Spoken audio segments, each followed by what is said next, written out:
You're watching FARC Racing on OEN. It sure beats getting drunk and watching My Little Pony in your underwear.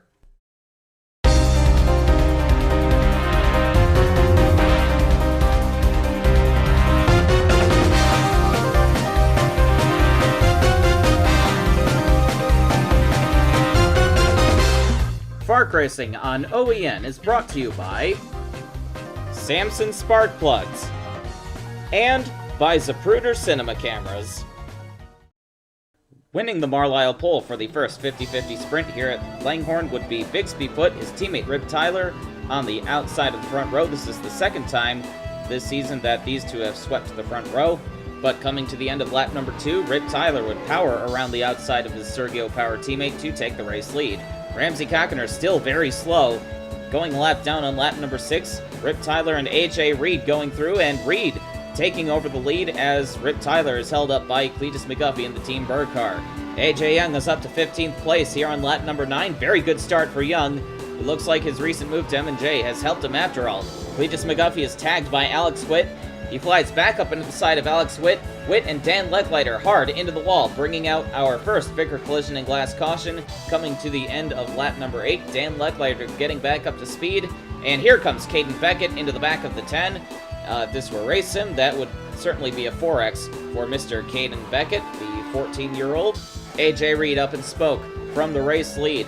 It was a good start for Reed in the Messena Motorsports SAR, but not anymore. Rip Tyler leads on the restart as Tanner Clayson is tagged by Gabriel Messena, taking Kate Taylor and Ashley Tucker into the wall with him. All three cars would keep going as Gabriel Messena has a problem under the Vicker collision and glass caution. Ramsey Cockiner up in smoke after the restart. Caden Beckett being told by Kate Taylor to hurry up. Back up onto the track and into the side of Alex Witt. Caden Beckett bouncing off of everything today. Tom Delgado is given the boot by his former driver Kiki Hitsuno. Delgado hangs on to the Defender mufflers Lennard. This is the closest that Delgado is going to get to a home race this season. Monica Rook goes through to the race lead after Rick Tyler is held up by Cletus McGuffey once again, but Kiki Hitsuno powers by the 25 to take over the lead. AJ Young with a problem from 18th place. He pits that 15 car and goes a few laps down. As Rip Tyler takes his teammate Bixby Foot into the wall after getting frustrated with the lapped car of Ashley Tucker. That would be terminal for Foot and Tyler as Bob Steffens piles in and goes onto his roof with the help of Derek Dudding. These guys were coming back to the caution. This was an accident that really did not need to happen. Steffens and Dudding out of the race as well, as Kiki Hitsuno leads. Monica Rook on the restart. Rook, not a challenge for the 4 at the moment. Libby Bell, the only remaining Sergio Power car, up to 3rd place, trying to hold off Seiji Daiho in the 91, as Kiki Hitsuno pulls away from the 25. And despite Caden Beckett getting in the way, Hitsuno will come across the line to take the first win for Motor Assault Racing in the FARC Elite Series powered by Smash Beer. A long-awaited first win for Motor Assault after they first started racing in 2010. Hitsuno led the most laps and gained the most positions from the start of the race. She qualified in 16th. Monica Rook coming home with a very strong 2nd place finish. Another strong run for Ryan Matthews as he comes home with 5th place. Tom Delgado 7th and J.W. Lester 8th. Strong runs for those two. And Harry Essenola in the 45 brings the 2nd Peter Irving Gray car into the top 15 as well. Tammy Barnton transfers into the DoughNuts 150 after struggling last week. And Dan Leckliter and Tanner Clayson transfer as well after their incidents. Kevin Monroe on the Marlisle pole for sprint number 2. Teammate Leslie Riggs on the outside. Strong start for Monroe. Off the line, Michael Madrigal and Zachary Zins in row 2. Strong qualifying runs for them. Laura Ocean in the Thunder Thighs Inglesby. Slow at the start. She was almost booted out of the way by Jim Hayes. Michael Madrigal dropping like a stone on the start as well. But Scott Dalitz would be turned around by Zach Webster. Robert Nelson hard into the wall. Lucas Sweeney collected as well. Nelson and Sweeney would go out of the race. Scott Dalitz continues on. Robert Nelson fortunately able to climb out of the number 43 McSwain Tech Inglesby. Zach Webster up in smoke under this Vicker collision and glass caution. 3 wide for 2nd place after the restart. Leslie Riggs trying to hold off Kelly Posadas and Jason Bates. Posadas very strong around the outside of the 64, and here she comes after Monroe for the race lead. But this battle would be spoiled by Scott DoughNuts, whose behavior as a backmarker is about as obnoxious as his fashion sense. Monroe goes back around for the lead. Lev Azarov in the 82 Rusada Sport car follows. Leslie Riggs suddenly losing power. She gets punted into the wall by Scott DoughNuts, and that would be the end of the race for Leslie Riggs. Lev Azarov coming after Kevin Monroe for the lead. Kelly Posadas was shuffled back to third after DoughNuts got in the way, but she's still looking very fast. And very impatient too, as she gets into the back of the 82 car, turning Azarov into Monroe, putting both cars into the wall. Kelly Posadas takes out the two leaders and brings out another Vickers collision and glass caution. And just to add insult to injury, Monroe's engine expires under the yellow flag. Jessica Graham, who had made her way up to 6th place with a problem under this caution. Zachary Zinn snuck by the 88 in that melee and leads on the restart, but Posadas charges around the outside of Zinn's to take the lead back. Posadas certainly isn't doing herself any favors today, especially since she's got the speed to go around people easily, but she chooses to drive through them instead. Jared Pierce sent for a bit of a ride by Jessica Graham, but he hangs onto that 72 Stallman Racing SAR. Kerry Ian's up in smoke in the Spannerhead Racing Lennard. The Australian rookie was running in about 14th place at the time. Taylor Brillin, the last remaining M&J car, has made her way up to 5th place after starting 21st. Nanami Miura started 20th, she's up to 9th. Jessica Graham now up in smoke, and she gets clobbered by Taylor Brillin. Graham was out of the way, but several cars dove onto the apron for some reason, and now she gets hit by Stacy St. Martin, and again, very hard by Laura Cyrus in the 3. Graham took a long time to get out of her car, and she was transported to a local hospital for overnight observation. And you see Cyrus not really sure what to do about that car sitting in front of her. Taylor Brillin in the 9, out of the race as well, after clipping the 59. Jim Hayes leads over Zachary Zins and Jason Bates on the restart, but Kelly Posadas comes charging through the field again, and she's right on the bumper of the 77. But then she moves down low and pushes Zins past Hayes. Zins takes the lead with less than 5 laps to go, but only briefly as Posadas mounts a charge on the inside, running neck and neck with the 99 car, but Posadas pushes ahead, and Posadas holds off Zachary Zins and comes across the line to take her first FARC Elite Series Powered by Smash Beer victory. Posadas was fast all throughout last year, so I'm sure to several people it was only a matter of time before she won a race, even though she probably made a few enemies in the process today. Jeremy Baker was the highest finishing rookie. He came home 7th. He's running the full truck schedule, but he's been very fast here in the Elite Series. Neil Miller, 9th place for him, and the high climber bonus, he started all the way back in 29th. Lev Azarov only manages to salvage 16th after being wrecked by Posadas earlier in the race. Mark Thompson in the Gulf Motorsports car transfers to the DoughNuts 150, and Nanami Miura blew up on the final lap, but she still comes home 20th. She will have to start in the back for the DoughNuts 150, where Anthony Griffith in the number 07 for Team Thunder has taken the Mar-Lisle Pole Award. He leads over Jason Bates on the outside of the front row, and he would build up a very big gap here in the opening laps. Kelly Posadas and Monica Rook not off to very good starts, running barely inside the top 25 in the opening laps. Kiki Hitsuno only 22nd after her win. And as of lap 10, Mark Thompson in the 590 for Gulf Motorsports is running 40th. 39th is Luke Ocean. He's not off to a very good start either. John Hulks gets into the back of Kyle Gafkin, turning Barton Sandy hard into the wall. Fortunately, Barton Sandy would climb out of his car, but he and Kyle Gafkin would be out of the race. Bjorn Green Racing and Stallman Racing, two teams that really don't need big wrecks like this. Luke Ocean out of the race after a very poor start. I could certainly believe that that car was just a ticking time bomb. Town Delgado and Allie Riggs out of the race as well on the restart. Anthony Griffith pulling away once again. Jason Bates and Libby Bell find themselves in the back of the pack after botched pit stops. Hopefully they'll be able to climb through the field again. Contact between Andre Kinasa and Joseph Howard puts Nick Howard and Laura Ocean in the wall. This is the first time that Laura Ocean's made it to the feature race, and she goes out early on, as well as Nick Howard. Kelly Posadas up in smoke under the Vickers collision and glass caution. About 6 of the leaders did not pit. Zachary Zins leads, but Jim Hayes is right on the bumper of that 99 on the restart. Ryan Griffin in the 86 is running a lap down. Jim Hayes would eventually get around the 99 to take over the race lead. There you see Seiji Daiho running 3rd. 4 wide. After the restart, Monica Rook swerving around, not really sure what to do, but fortunately everything works out. Monica Rook currently running 16th.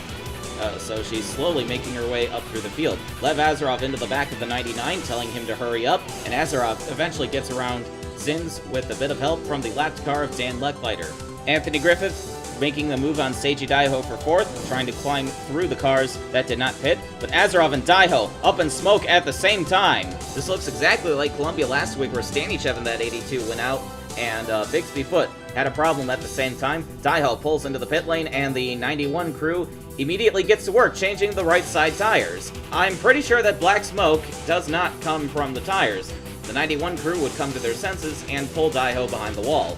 This puts Anthony Griffith in 2nd place, and he's slowly been chasing down Jim Hayes. Griffith's still one of the fastest cars on the track, approaching lap 50. Libby Bell goes around with a bit of help from Ryan Matthews and Joseph Howard. This puts Richard Scott in the wall as well.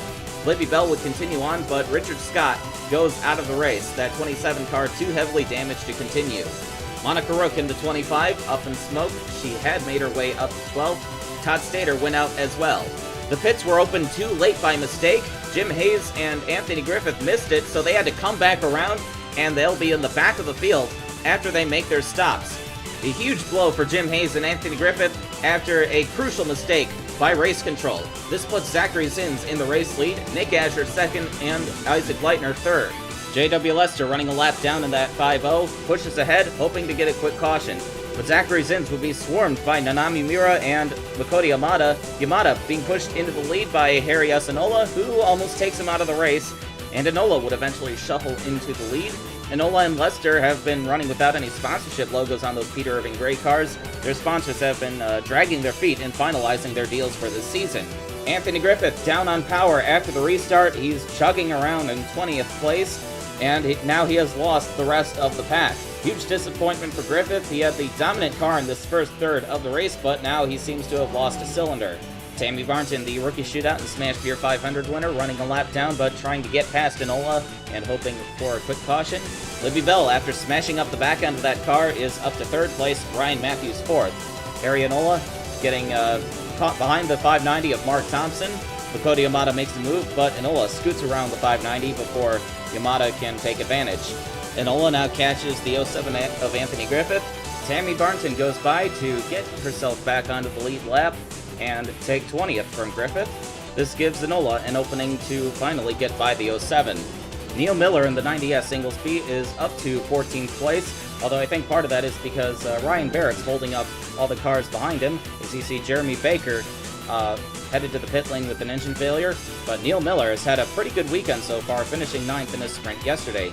Zachary Zins has fallen off the pace. He's down to 11th. Harry Asanola and Makoti Yamada have now come up to lap the battle that Neil Miller is in, and when they catch Zachary Zins, Yamada sees an opening and sneaks by for the lead of the race. Tammy Barnton still ahead of the leaders, and she now makes a move on Kiki Hitsuno for 10th place. A lot of cars are going a lap down thanks to this long green flag run, but Tammy Barnton would soon blow up.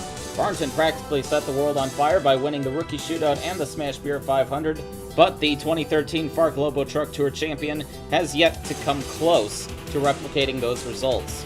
Jim Hayes running in 4th place behind Anthony Griffith. This looks a lot like earlier in the race, except that Griffith is a lap down and off the pace. Isaac Leitner kicking off green flag pit stops amongst the lead lap cars, coming to the end of lap number 102. Frank Asher and Jason Bates follow.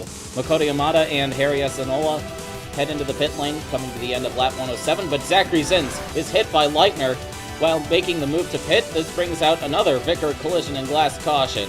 These cautions that come out in the middle of the pit cycle usually wreak havoc on the running order, but Yamada keeps the lead. However, he's got quite a few cars on the tail end of the lead lap starting ahead of him. Ryan Matthews, Nanami Miura, and Joseph Howard on the tail end of the lead lap, and you saw Ryan Griffin nearly get wrecked by Dan Lechleiter. Those two running a lap down. Contact between Enola and Kiki Hitsuno. Enola comes flying back up the track into the side of Dan Lechleiter, but Enola hangs on, and now he runs side by side with Makoti Yamada, trying to take the lead back. Jim Hayes had the tire go down shortly after the restart. He had to bring his 77 car to the pit lane. Rachel Rainsford into the back of the 99 of Zachary Zins. Zins hangs onto it, but Andre Kinasa would get punted up and out of the way.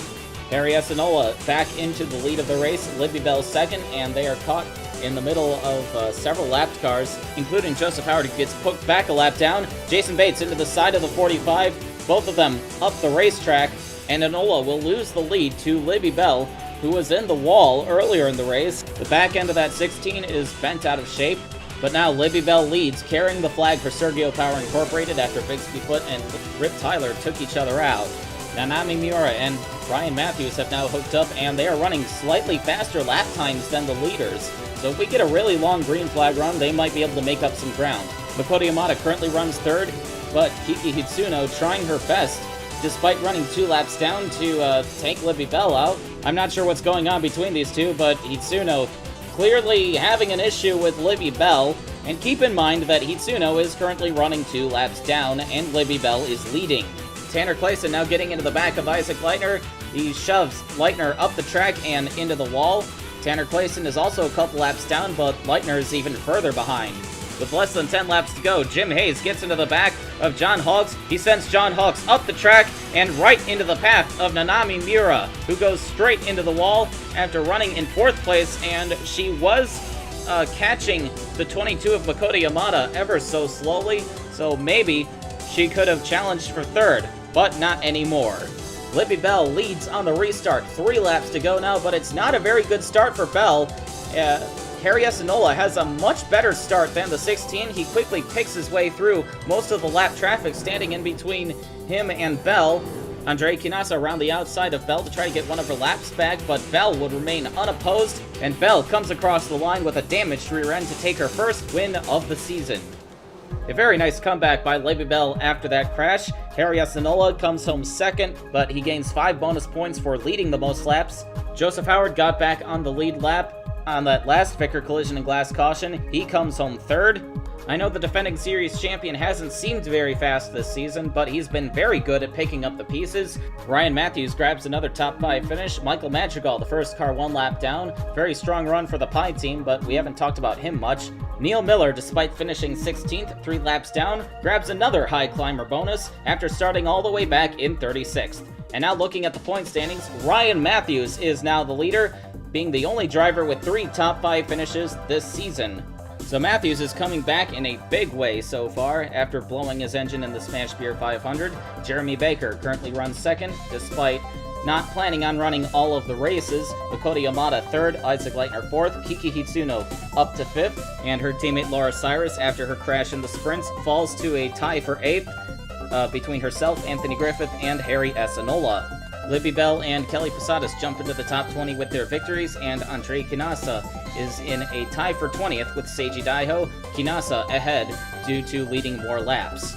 Reed Bullitt and Bobby Stewart finished 3rd and 4th in the Rookie Shootout, and that is so far the only race that they have run, so they lead the Rookie of the Year standings. However, Reed Bullitt will show up at the Duck Roll 200K, the next race up in Mosport, but Bobby Stewart and other drivers like James Hewitt will have to show up to more races soon, or they will start having trouble meeting the 14 race requirement for Rookie of the Year eligibility.